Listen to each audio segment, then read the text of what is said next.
कुठलं पद कोणाला द्यायचं हे महाविकास आघाडीचे जे प्रमुख नेते आहेत, ज्याच्यामध्ये आदरणीय पवार साहेब आहेत, उद्धव ठाकरे साहेब आहेत, काँग्रेसचे सर्व नेते, ज्याच्यामध्ये राहुल गांधी सुद्धा येतात, ते त्या ठिकाणी निर्णय घेतात.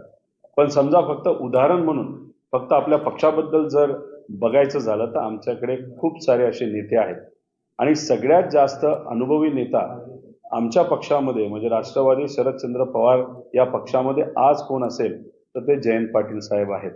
त्यांनी अध्यक्ष म्हणून गेले 6 ते 7 वर्ष त्यांनी पद सांभाळलेलं आहे आणि ते नक्कीच सक्षम पद्धतीने त्या ठिकाणी काम करू शकतात.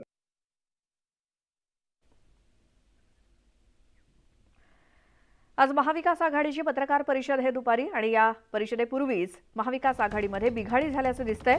कारण आज वायबी चव्हाण सेंटरमध्ये होणाऱ्या पत्रकार परिषदेला नाना पटोले गैरहजर राहणार असल्याची माहिती सूत्रांनी दिली आहे आणि नाना पटोलेंऐवजी बाळासाहेब थोरात पत्रकार परिषदेला उपस्थित राहणार आहेत. संजय राऊतांनी नाना पटोलेंवर अप्रत्यक्ष टीका केल्यामुळे आजच्या पत्रकार परिषदेत जाणार नसल्याची राजकीय वर्तुळात चर्चा आहे आणि काही दिवसांपूर्वी नाना पटोलेंनी महाविकास आघाडीमध्ये काँग्रेस मोठा भाऊ असल्याचं वक्तव्य केलं होतं. यावर संजय राऊतांनी प्रत्युत्तर देताना महाविकास आघाडीत कोणी लहान आणि कोणी मोठा भाऊ नाही असं म्हटलं होतं आणि वारंवार होणाऱ्या या प्रकाराला पटोले नाराज असल्याचं बोललं जात आहे.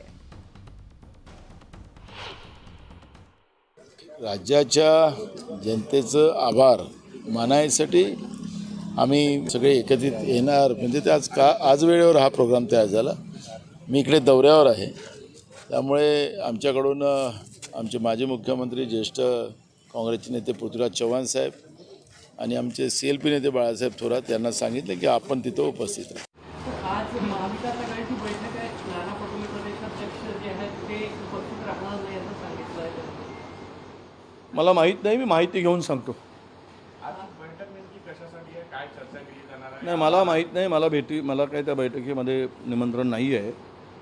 जर असतं तर मला माहीत झालं असता एजेंडा बैठकीचा, परंतु आज माझ्याकडे ती माहिती नाही.